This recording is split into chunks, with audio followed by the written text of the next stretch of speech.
E aí galera, eu sou o Apollo Hunter e esse é o canal Super Hero. E antes da gente começar com o vídeo, eu tenho que lembrar vocês que agora tem o The Nerds, que sou eu e mais 4 youtuber nerds que nos juntamos para formar um grupo formidável. A gente criou vários canais em conjunto, como de podcast, de vlogs, vai ter de games também e tudo mais. Os links estão aqui na descrição, beleza? E ó, sou eu aqui do canal Super Hero, temos também o Caio do Espaço Nerd, o Eric do Nerd Club Brasil, o Luiz Celari do Hero Mania e também o Rino Félix do Nerd All Stars. Então você não pode perder, mano, porque esses conteúdos que a gente tá fazendo estão formidáveis, está tudo muito incrível. Clica aqui nos links que estão na descrição e corre lá conhecer o The Nerds, beleza? Muito bem, e nesse vídeo aqui nós vamos tratar de um assunto bem bacana, porque eu vou mostrar pra vocês alguns vilões que transformaram outros personagens em vilões também. Sim, são vilões que criaram outros vilões. Mas ó, se você já é aquele Hunter incrível, já sapeca o like aqui embaixo. E se você ainda não é Hunter, mano, se inscreve no canal, porque se inscrevendo você entra pra equipe Super Hero e se torna um Hunter também. Bom, antes de ser o Senhor Sinistro, o Nathaniel Essex era um cientista muito incrível. Ele ficou maravilhado com os estudos sobre a vida e então decidiu dedicar a sua vida totalmente à genética. Quando ele aprendeu que a evolução humana poderia ser acelerada mexendo com genes,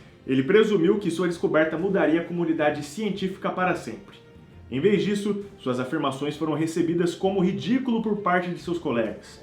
Até que o antigo mutante, o Apocalipse, conheceu o Essex e o informou que suas pesquisas estavam sim corretas e que ele deveria continuar.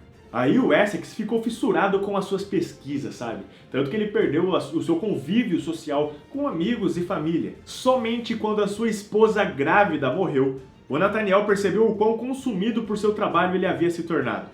Mas, para garantir que o Essex não perdesse o foco, o Apocalipse alterou seu DNA, transformando-o em um mutante chamado Senhor Sinistro. Com o passar dos anos, o Sinistro percebeu que o Apocalipse o via cada vez mais como um servo do que como um aliado. Esse conflito então deu a Sinistro um novo propósito: criar um mutante perfeito para destruir o seu mestre. Então, como sua missão geralmente envolve sequestro e clonagem de mutantes, o Senhor Sinistro se encontra em constante conflito com os X-Men. O Romulus é um mutante das histórias da Marvel, e esse personagem, mano, conseguiu ferrar bastante com a vida do Wolverine. Uma curiosidade é que ele pertence a uma raça chamada Lupinos, que diferente dos humanos comuns, que são derivados, dos primatas, ele é a evolução dos caninos. Ele foi um imperador de Roma e por vários séculos atuou em eventos globais de forma indireta. Porém, o tempo passou e aí ele começou a ficar cansado de tudo isso. Então ele decidiu arranjar um sucessor. Ele chegou até a considerar o próprio Logan para essa tarefa, sabe? Mas ele pensou bem e achou melhor pegar uma criança para criar, porque assim ele conseguiria colocar suas doutrinas em andamento, tá ligado? É mais difícil você pegar um adulto e doutrinar ele. Então ele queria pegar uma criança para criar desde cedo e ensinar a ela tudo o que ela precisava. Por isso, quando a esposa grávida do Wolverine morreu, o Romulus foi até ela e arrancou o bebê de sua barriga e o criou em segredo. O Wolverine não sabia da existência do seu filho, e com isso, ao longo dos anos, o Rômulo foi moldando o garoto à sua maneira e lhe deu o nome de Akihiro.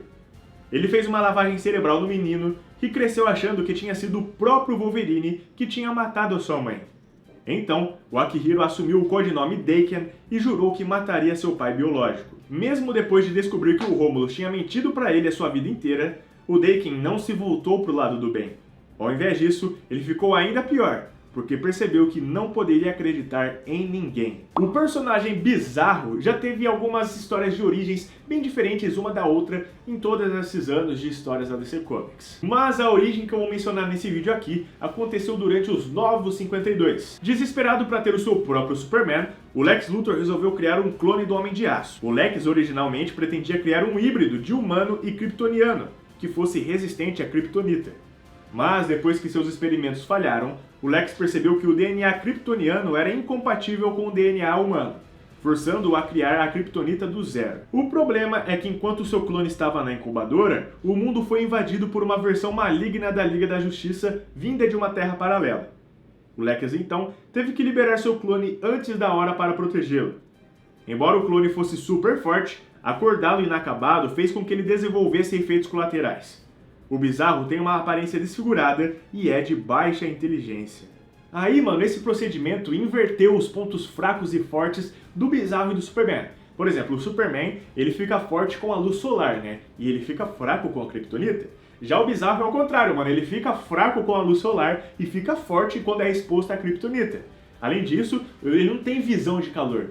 Ele tem visão congelante e o seu sopro é de calor. Bem invertido mesmo com o próprio Superman. Por causa de sua vasta força, ele é capaz de enfrentar grandes personagens como Superman e Mulher Maravilha. Mas, por causa de suas deficiências mentais, a maioria dos super-heróis conseguiram derrotar o Bizarro simplesmente por serem mais espertos que ele. Antes de se tornar a Arlequina, a doutora Harley Quinzel, ela era uma psiquiatra criminal. Acontece que ela passou a trabalhar no Asilo Arkham, e lá foi designada como psiquiatra pessoal do Coringa.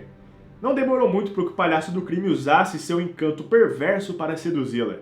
Ela passou a admirá-lo e então se tornou a sua marionete. Aí, o que o Coringa fez foi mergulhá-la no mesmo tanque em que ele caiu antes para se tornar o Coringa, sabe? Ele era um humano comum, até que ele cair nesse tanque de produtos químicos e se tornar o Coringa. Aí ele foi lá, pegou a doutora Harley Quinzel e também jogou no mesmo tanque. E assim, quando ele atirou de lá, ela já estava completamente piradinha, e dessa forma o Coringa acabou ganhando uma ajudante, conhecida como Arlequina. Mesmo que no começo o Coringa tenha prometido a ela o mundo, não demorou muito para que ele se cansasse dela. Aí, depois que ela e o palhaço do crime se separaram, Harley se tornou mais um anti-herói do que um super vilão mesmo. No entanto, ela definitivamente passou muito mais tempo trabalhando como vilã, já que participou de incontáveis ondas de crimes, matou pessoas inocentes, realizou dezenas de missões com o Esquadrão Suicida e lutou pessoalmente contra muitos super-heróis, especialmente o Batman. Mesmo que o Coringa tenha inventado inúmeras armadilhas, armas e esquemas ao longo dos anos, Harley Quinn é, sem dúvida, sua criação mais marcante. Desde o dia que o Bruce Banner começou a se tornar o Hulk, o General Ross fez de tudo para detê-lo. Ele jogou bombas nele, enviou robôs assassinos atrás do Hulk e contratou supervilões para derrubar o Gigante Esmeralda de uma vez por todas. E quando tudo isso falhou, Ross fez a única coisa que pôde pensar para parar o Hulk para sempre. Ele se tornou um Hulk também. Quando o MODOK reuniu sua equipe de supervilões para assumir o controle dos Estados Unidos, ele sabia que o Hulk ficaria em seu caminho. Então o MODOK criou um plano. Ele sabia que o General Ross acreditava que a sua filha, a Betty Ross, estava morta. Então o vilão MODOK chegou até o Ross e falou assim, é o seguinte, se você se juntar a mim e aceitar se tornar um Hulk também, eu faço a sua filha, a Betty Ross, voltar à vida. Aí é lógico que o General Thader Ross aceitou. E assim foi feito, mano. O MODOK e sua equipe de vilões realmente conseguiram criar o Hulk vermelho a partir do General Ross. Embora o Ross sempre tenha enfatizado que não tem nada além de intenções nobres, ele enlouqueceu com o poder quando foi transformado no Hulk vermelho. Ele lutou contra os Vingadores, matou o Abominável e deu um soco no rosto de um vigia. Quando o Bruto de Pele Escarlate invadiu a Casa Branca e anunciou publicamente ao mundo que agora estava no comando, não havia dúvida de que Ross havia entrado em território de super-vilão. Durante a saga Guerras Secretas, o Homem-Aranha, Peter Parker, entrou em contato com um alienígena conhecido como simbionte. Quando essa gosma negra se uniu ao seu corpo, o Aranha percebeu que seus poderes foram amplificados, e então viu esse traje como uma força para o bem. Mesmo que o uniforme de alienígena tornasse o Homem-Aranha um super-herói mais eficiente, ele se livrou dela quando soube que o tornava violento. Nisso, o simbionte procurou um outro hospedeiro e acabou se unindo ao Ed Brock, um homem que culpou o Homem-Aranha por perder seu emprego. Ele jurou destruir a vida do amigão da vizinhança e se tornou o super-vilão Venom. Quando o Venom foi derrotado, o Brock foi enviado para a prisão e se tornou o parceiro de cela do serial killer Cletus Cassidy. Mas o simbionte rastreou o Brock, invadiu sua cela e se uniu mais uma vez a ele. Acontece que quando o simbionte foi lá, entrou no corpo do Ed Brock, fez com que ele saísse da prisão, um fragmento do simbionte ficou para trás. E esse pequeno fragmento se uniu ao próprio Cletus Cassidy, desse jeito transformando ele no Carnificina. Depois que o Carnificina usou seu poder do alienígena para ir em uma matança, o Venom não teve escolha a não ser se juntar com o seu rival, o Homem-Aranha, para derrotar a sua cria.